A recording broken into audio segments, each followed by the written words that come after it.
Good morning everyone, and a very warm welcome to London and to Lancaster House. I'm delighted to welcome you here and thank you very much for coming. This is not just the largest gathering of countries and organisations that has ever come together to discuss Somalia. I also believe it is the most influential. We have leading figures from governments in every continent of the world. We have leading organisations from the African Union and the European Union to the Organisation of Islamic Cooperation and, of course, the United Nations. But most importantly of all, we have Somali delegations representing almost every region of Somalia that is not under terrorist control. Thank you, Mr. Prime Minister.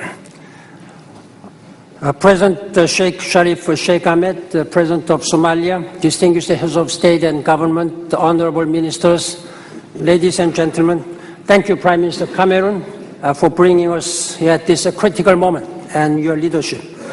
We have opened a space for peace and stability in Somalia. It is a small space, but it presents an opportunity we cannot afford to miss. An opportunity to help people of Somalia and end the threat and instability that breed there. An opportunity to realize the vision of a productive and peaceful Somalia. And also I'd like to express our appreciation and thanks to His Excellency David Cameron, Prime Minister of Great Britain, and all the leaders who have come here and who are represented in those delegations at this conference. As I would like to thank His Excellency Ban Ki-moon, the Secretary General of the United Nations, as well as the Secretary General of the African Union and the Secretaries General of international and regional organizations. Ladies and gentlemen, honorable guests, it gives me great pleasure on this occasion, i.e. the convening of this conference in London on Somalia. We would like to express our deep appreciation and thanks to the United Kingdom, its people, for hosting this conference, which is being held in the British capital, and the aim is to find a permanent and comprehensive solution to this tenacious problem of Somalia. Finally, we would like to reiterate our thanks and appreciation to the government of Great Britain and David Cameron, the Prime Minister of Great Britain. We would like to thank Great Britain for all those efforts exerted in order to ensure complete success of this conference. We salute Her Majesty the Queen and the British people, and we would like to express our thanks and gratitude to all the delegates who are represented here, be they delegations or organizations, and we hope that we're going to have every success, and thank you very much. Thank you very much, Prime Minister, and thanks to you and Foreign Secretary Haig for arranging this very timely meeting, because we are meeting at a critical halfway point. 6 months ago, the transitional federal government and regional authorities signed the roadmap to end the transition, to turn the page on this chapter in Somalia's history and begin a more stable and unified era.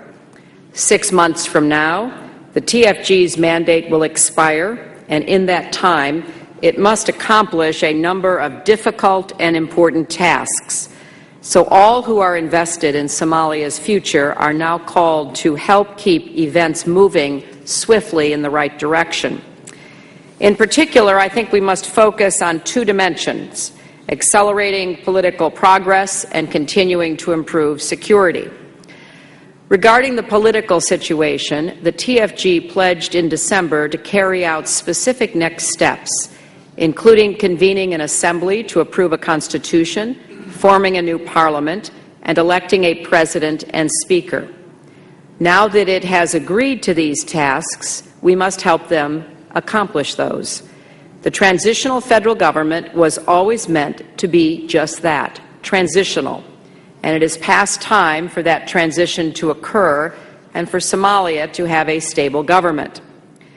The outcome of last week's meeting of Somali leaders in Garowe is an encouraging signal that more progress will be forthcoming soon.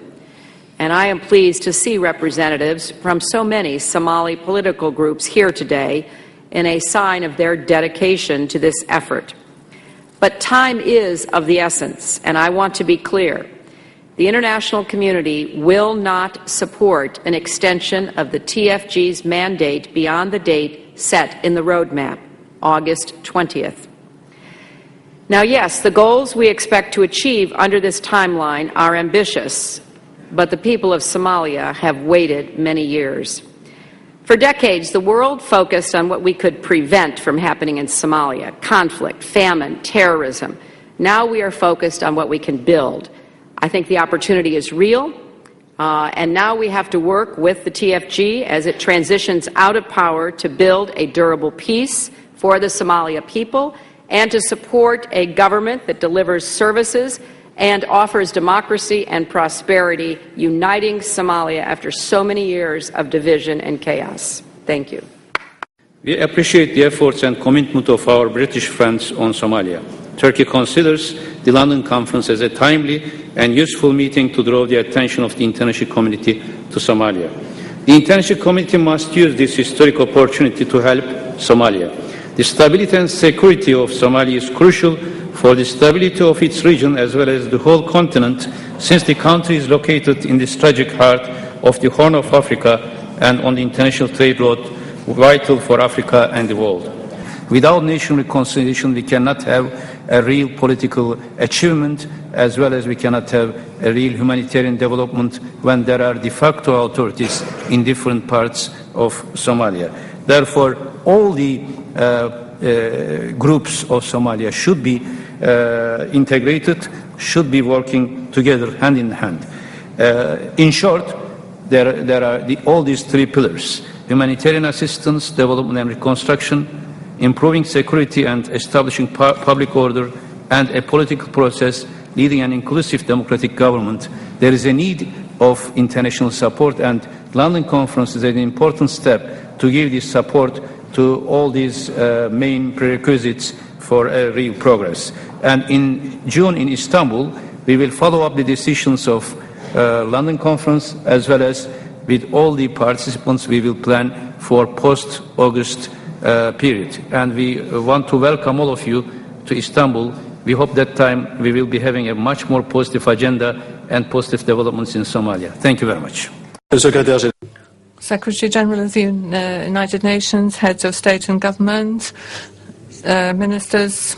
First of all, on behalf of the French government, I wish to thank the British Prime Minister David Cameron for having organised this conference at a critical time for Somalia. And I would also like to thank him for his personal commitment to peace and security in this country. Why this meeting today? Because the inhabitants of Somalia who have endured war for 20 years, who've endured famine and suffering, have the right to live in a country in peace where they do not lack food.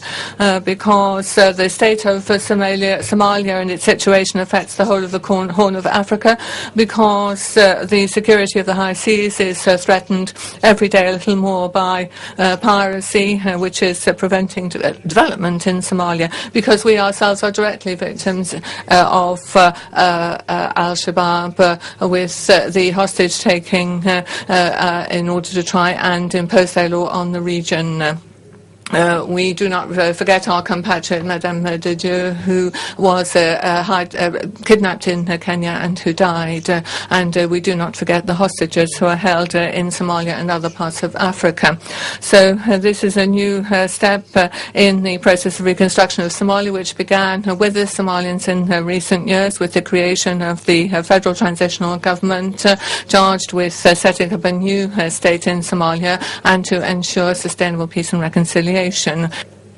We support unreservedly the conclusions of the conference. We call on all those involved to be determined and resolute in implementing the guidelines that have been set. And I believe that today we can say that hope rises again in Somalia. Thank you very much. The Somali crisis is first and foremost a political crisis, and it can only be resolved by political means through the reconstitution and renewal of the Somali state. We now have a credible and adequate roadmap charted by the Somalis themselves which can lead to such a political solution. Yesterday, TFG and Ethiopian troops defeated Al-Shabaab based in the Bay and Bokor region and liberated Baidoa, a major source of manpower and finance for them. Perhaps more importantly, Somalis all along the line of march of our troops came in droves to inform our troops where Al-Shabaab IEDs were planted, where Al-Shabaab was preparing an ambush, and finally, the residents of Baidoa braved the risk of Al-Shabaab retaliation to come out in their thousands and tens of thousands to welcome their liberators. This is one more proof, if proof is needed, that the Somali people have had enough of the terrorists and are prepared to do whatever it takes to defeat them. This is a clear indication of the rapidly improving capability of the TFG forces to fight and defeat Al-Shabaab. I salute the Right Honourable Cameron for organizing this conference on Somalia and those who have made it, who have made time to be here today. Sometimes African regional efforts result in providing solutions. Example, the defeat of Idi Amin in 1979 in Uganda, the ending of genocide in Rwanda in 1994, the defeat of Mobutu in the DRC in the 1990s. In the decolonization of Southern Africa, Africa worked with the Soviet Union and China, as well as with liberals and leftists in the West. On the issue of Burundi, it was the internal stakeholders within the country, the regional effort, and the United Nations. It was the same packaging with respect to the problem of Sudan. I would like also to salute the financial and material contribution already made to AMISOM by our partners from outside the continent in the ongoing efforts in Somalia.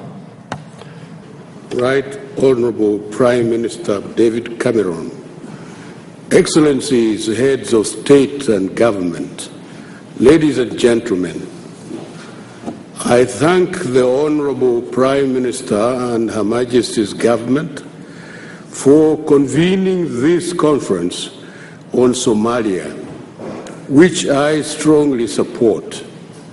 The meeting convenes at a defining moment in the history of Somalia.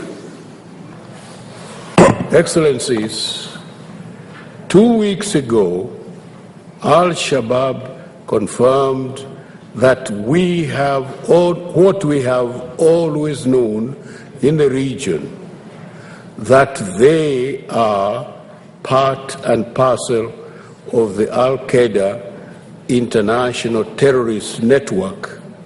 Ladies and gentlemen, this is a wake-up call to the international community.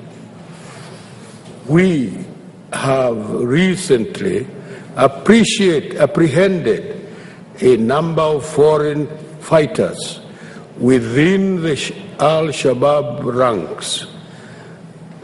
Clearly, a new and more dangerous theater for terrorist action has emerged in Somalia. I thank you.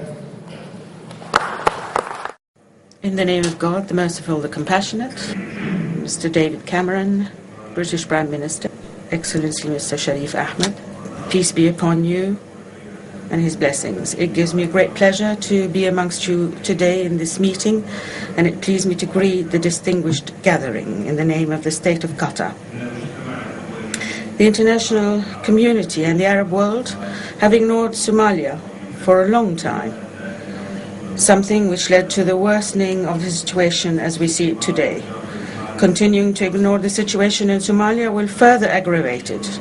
We thank the United Kingdom and for the idea of holding this meeting in order to reach settlements, putting an end to the problem of the Somali people, for their outstanding efforts to render the proceedings of this conference a success.